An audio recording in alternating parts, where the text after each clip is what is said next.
Hi class. Tonight I want to talk to you about imagery. In class we've discussed figurative language, and more specifically we've addressed metaphors and similes and alliteration. And I want to talk to you tonight about how Elie Wiesel uses imagery in his writing to draw the reader in and make the reader picture what he experienced. So let's just look at an example sentence that probably you all can relate to. The student got mad at the teacher.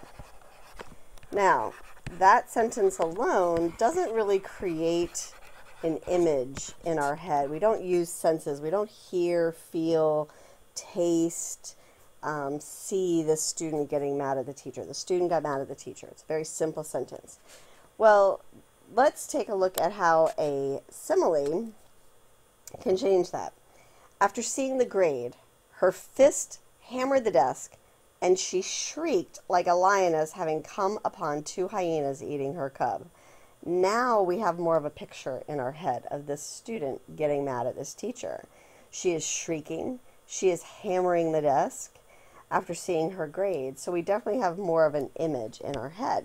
So let's take a look at how alliteration changes that sentence. The student got mad at the teacher.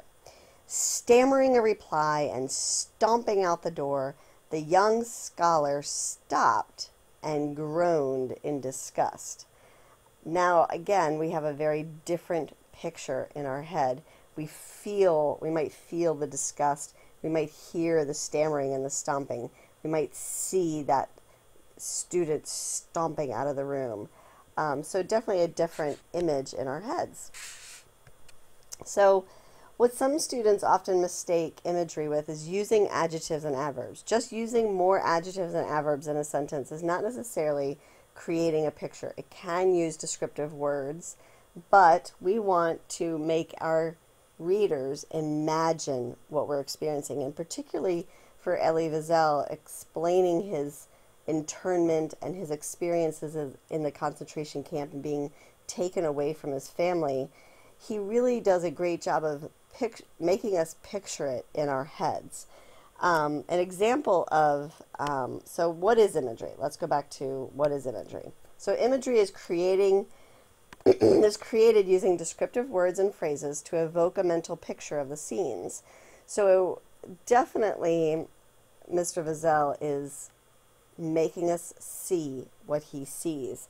An example, a very brief example of this is when he says, "They passed me by like beaten dogs, with never a glance in my direction."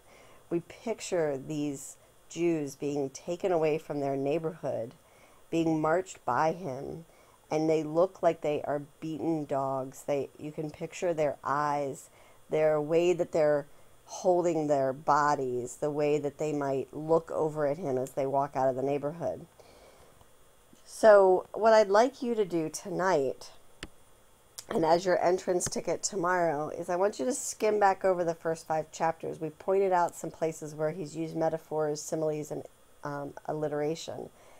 And I want you to find 3 examples of imagery. I want you to find 3 examples that really touched you, made you picture something in your head, maybe using many different senses, maybe just one. But I want you to find 3 examples of imagery in these first 5 chapters that really touched you or made you picture something either disturbing or surprising. And then I want you to identify which type of figurative language is being used. Is he using a metaphor? Is he using a simile? Or is he using alliteration? And have that ready for our discussion tomorrow. See you then.